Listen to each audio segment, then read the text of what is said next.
Hey guys, and welcome back to another YouTube video. In this video, I'll be going through the trade targets for this week, and it's a very interesting week. I think this is almost the week of the underpriced primos, in my opinion. You've still got, I think, Nick Dacos, just looking at here, 885. I think he is a guy that is going to be very underpriced at the end of it.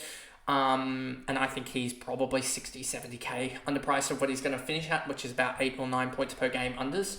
Then you got Clayton Oliver, who is currently priced at 722, which is roughly 80 points or so. And I think he's around 20 points, 25 points per game unders as he's starting to turn it around. So yeah, he's starting to turn it around as well. You got Jack Sinclair, who I think is priced at roughly 93, 94, and he's probably 10 point unders. So I think this is the real week of the underpriced primos or historical primos coming back in vogue. So for that reason, that'll be most of what this these trade targets for round 9 is about this video. But anyway, before we do go into the video, remember to like and subscribe, turn the notification bell on so you know when I upload, and let's get into this recap.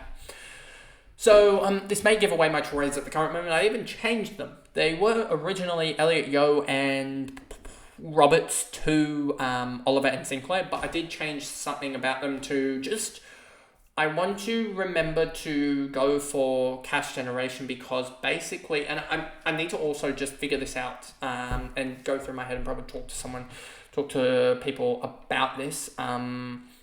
Just go through and think, can I actually get my upgrades done with the cash that I've got currently on players? For instance, I'll just show this at the moment because it's going to change. My current thought was basically get O'Sullivan in, play him, or potentially Closey or whatever. I don't know who I want to play. Probably Sullivan, to be honest. And get this, because next week I'd have 273k. Upgrade Bonner and Roberts to probably Clayton Oliver, who will be, I would suggest, maybe 740, 750k. That's basically Riley Bonner level. And then I'd have 270k to get Roberts up to anyone in the 800 to 900k region, which, if we look at L3, is pretty much any midfielder. Looking at this, even just like a Laird potentially, or a Duggan, or a let's just look here, Rouse pretty unders. Even Tom Green potentially, if he comes back, given the 166. If he comes back, then he's going to have a 96 projected. Even if he goes like 110, that'll go down to like a 1, but he's around 12.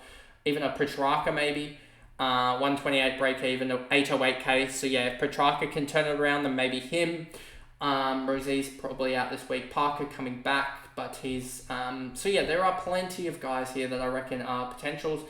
Jared Berry's actually done really well the last couple of weeks here. 120, 117, 85, 131. So it'll be interesting to watch him and see if he goes, but he's round 12 as well.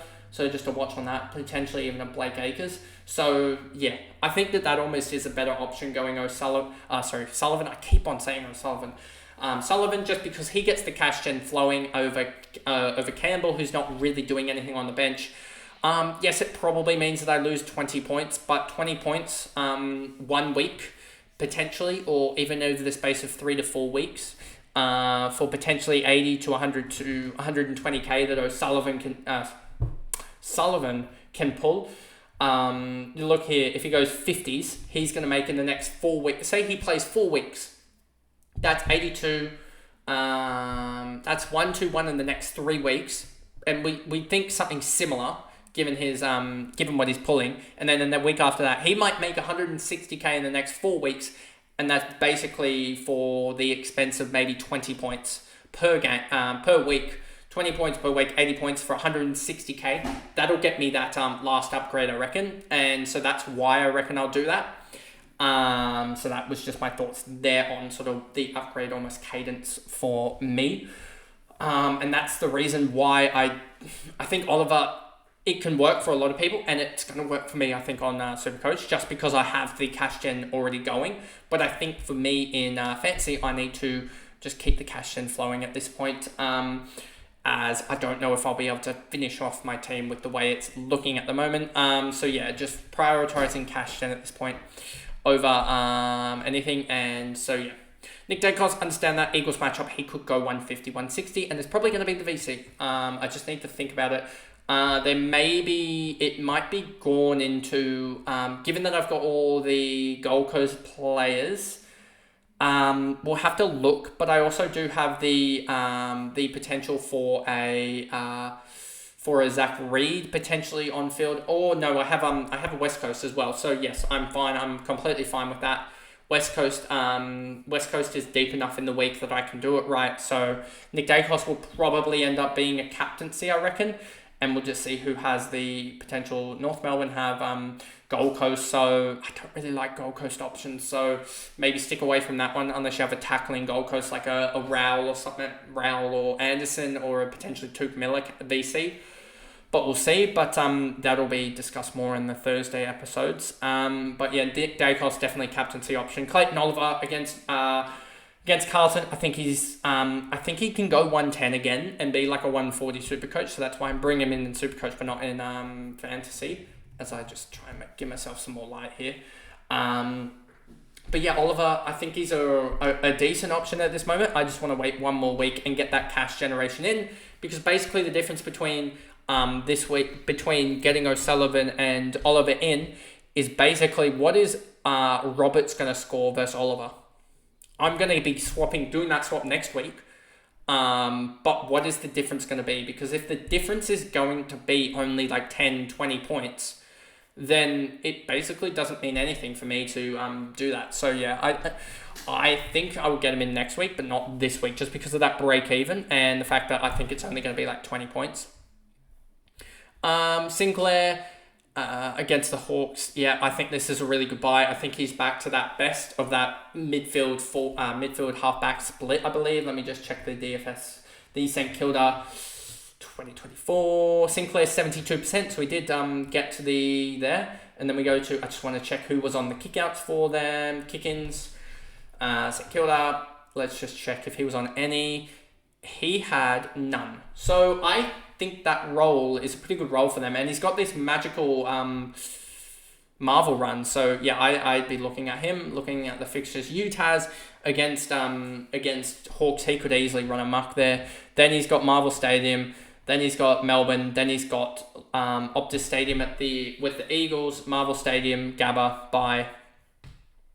And then he just plays at Marvel except for Adelaide in round 18 for the rest of the year. So that is a crazy run to end the season.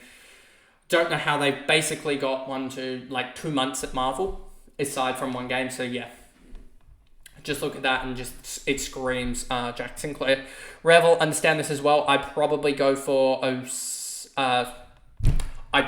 Sullivan over Revel, but we've talked about that in the cash cows. Caleb Sarong, I think. I understand why people are doing this. 970k. I would jump on this at 970k, to be honest. Low of 82, 92. Going to have the James Rowbottom, I believe, matchup this week. So that may be a watch there. Because James Rowbottom could be an interesting one for inside mids.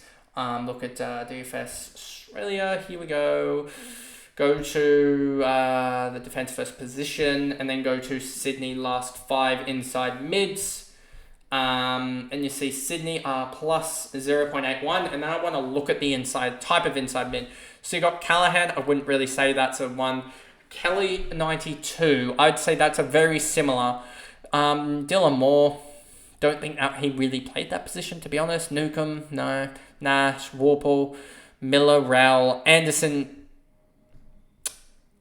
He could potentially have.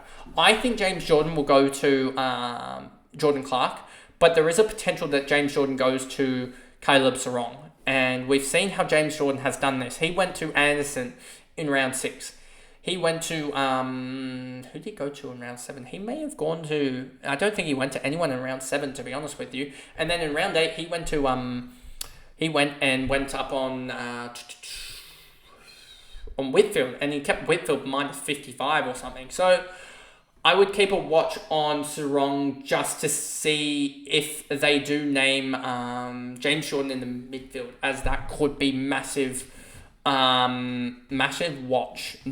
Who does James Jordan go to? It's either going to be Clark or Sarong. I'm leaning towards Clark, but I could see him going to Sarong, as I think Sarong will get the James Rowbottom matchup, which I still think is tough. But yeah, I would say go for Sarong at this point, but just be wary of those potential matchups. Sullivan, we talked about. Cashadir, we talked about. Saligo, I'm not one to jump on him. I don't think he's top 8 midfield, even though he went 115. He hasn't really done anything. 115 is his top for the year. Outside of that, it's 102, and 102 isn't even going to be top 8, so I wouldn't be going for that. To be honest, I'm happy to be proven wrong there. Peatling, same sort of, we talked about this in Cash Cows. I don't think he's an option. Zorko, I think he is an option. 113 for the year, and basically when he gets that half-back role, he averages, I believe it's around 120. Take out 60, 840 through 7 games. That's about 120. Yeah, he's an option, to put it simply. He's almost a better option than Sinclair at this point, but he is around 12, so I want to just check my team and see if I want to do the Zorko potentially, as that could be an option.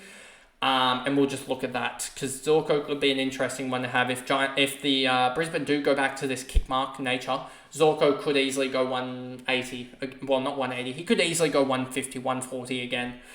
Colby McKercher, I think we talked about it a little bit in the Cash Cows. I'm one to stay clear just because I think they have the wet game in Darwin, and I don't know how he's personally going to perform there. I think the marks will be limited. So, yeah, I would stay clear. Darcy Jones, talked about him. Darcy Parish, I saw an interesting stat, I believe, that after Anzac Day, every single year for the past about 4 years, he's averaged like 115 plus for the preceding 6 games, and he's currently averaging like 136 Anzac Day with Anzac Day and post Anzac Day or something. So, yeah, you can see here 127 average. So, yeah, I could understand this at 847k actually. I think he's starting to click into gear. 11 marks, 5 tackles. He's getting the good tackles as well as still getting the good marks. So I understand this. I'd probably just go for a definite top 8, and I don't know if Parish will be a definite top 8, given that they've got Caldwell, Merritt, Stringer's even running through there, Durham. So they just have a lot of bodies through there that I don't know where the load's going to go. Bailey Dale, I just don't like how he got chucked forward with like 20 minutes ago, apparently, from what I heard. Dylan Moore, I think, as a forward option, 53 break even. I think he could be 800k next week and could be an easy trade out, potentially even a Luke Jackson trade out. For those people that still have Jackson, even though Jackson could be really valuable if Sean Darcy doesn't pop up. Yeah, I really like his last couple of weeks, and I still think he's one that just to watch another week and see how his role is progressing. Dunkley, I think round 12 coming really quickly. I don't know if you can necessarily grab him. Luke Ryan, I flirted with this, but I want extra cash. And I think with the Swans, I think he is top 6, but I just think that Sinclair is almost a more valuable option, given that run that he's got. Haynes is like 500k, isn't he? 430k, so I wouldn't go there. We saw with Sam Day what happened, so I know that Jack Haynes will actually play, but I think that he won't score 80 each week. Neil, we've seen before that he's only averaging 89, even with a big 137, so I wouldn't go there either. And then Butters, Hayden Young, start to get into just all the top scoring guys just being progressively traded in by everyone. As you can see here. So yeah, that's pretty much all for this episode, and let's just this video, and let's just go through the outs. Elliot Yeo, massive out already. 2 weeks most likely from what we're hearing. 17.1k trade outs. Yep, just a needed to go type of guy. And what's he going to be? 30% owned, 36% owned. This is going to go up to probably 40k trade outs, I would say. Connor Rosine missing a week as well, so he's a trade out as well. And yeah, he's one that post round 14, we just go, yep, we'll take that and grab him as he should be. I would suggest probably, if we look here, you sort of can see the marking here. I reckon he's going to be around 850k come round 14. And that'll just be perfect. End of the season, he's still a 100 guy, I think, when fit.